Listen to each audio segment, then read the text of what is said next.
lang ha, huwag kang aalis.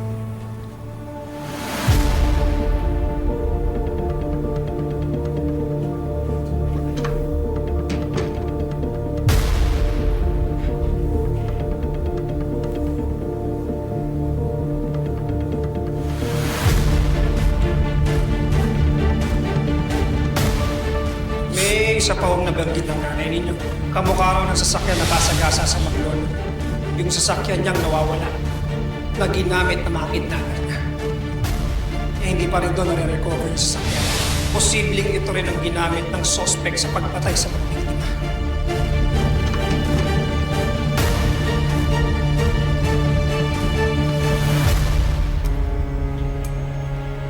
Ano yan? Ginagawa mo?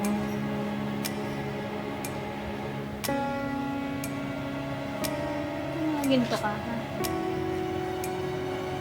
Saan mo ito nakuha? Oh, magsalita ka? Bakit may mga ganito ka?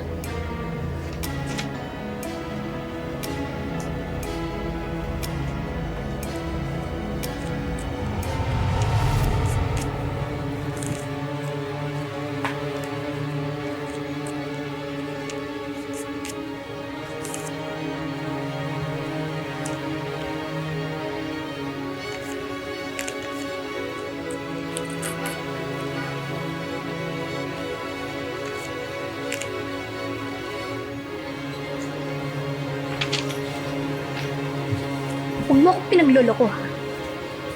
Kapag ikaw may binabalak ng masama, sinasabi ko sa'yo, hindi lang ikaw ang sasaktan.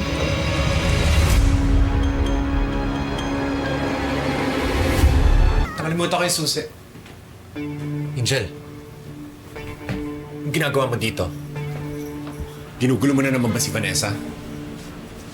Hindi, kuya. Nag-usap lang kami ni ate. Kinakamusta ko lang naman siya, eh. Aminado naman ako na hindi maganda yung pag-welcome ko sa kanya dito, eh. Natakot kasi ako nung inuwi mo dito, eh. Pero, na-realize ko na hindi naman niya kasalanan na nabaliw siya. Baliw. Mental health problem is a disease. Kailangan tratuhin natin si Vanessa na taong may sakit, na kailangang alagaan, kailangang gamutin. Love. Kaya nga, gusto ko sanang tumulong sa pag-aalaga sa kanya, kuya. Kasi nung walang-wala ako, tumulong siya sa akin. Gusto ko naman makabawi kay ate.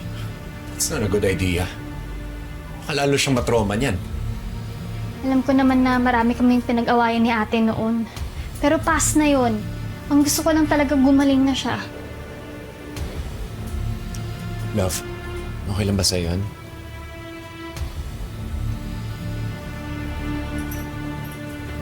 Sige. Ikaw ka muna. Pahinga ka muna lang. Kunin ko lang yung gamot mo.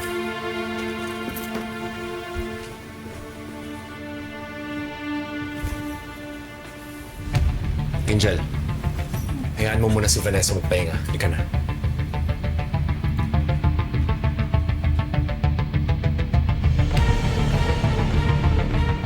Magsaya ka lang, Angel. Nalalapit na ang pagbagsak. Matatapos na yung kapaliwan mo.